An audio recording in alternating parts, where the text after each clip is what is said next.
Балалар, біз саяхатымызды ары қарай жалғастырамыз. Бүгін біз әліпби әлемінің 9-шы әріпі Ё әріпі. Ё әріпі. Қане, барлығымыз ё деп айтып көрейікші. Ё. Жарайсыңдар.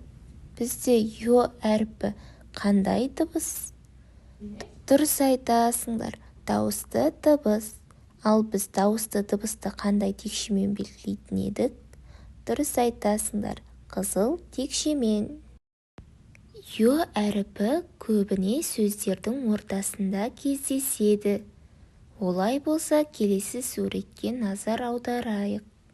Суретте ненің суреті берілген? Қане, бірге айтып көрейікші. Шахтер, елка, матрешка, монтер. Жарайсыңдар, балалар. Осы сөздердің ішінен ё әрпінен басталып тұрған сөзді тауып көрейікші. Дұрыс айтасыңдар. Елка. Енді біз ё әріпін бірге жазып көрейік. Ё әріпінің бас әріпін жазып үйренейік. Оңнан солға қарай бағытталған жарты құрсау және жарты құрсау. Соңғы элементі қос нүкте. Енді кіш әріпін бірге жазайық. Жоғарғы жағы тұйықталған көлбеу сызық және қос нүкте.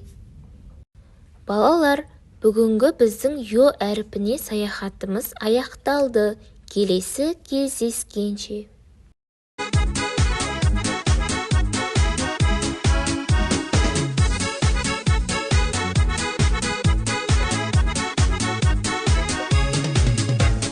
Теріп едік жемісін, сезім бақтың, сыйластықтың алауын өзің жақтың.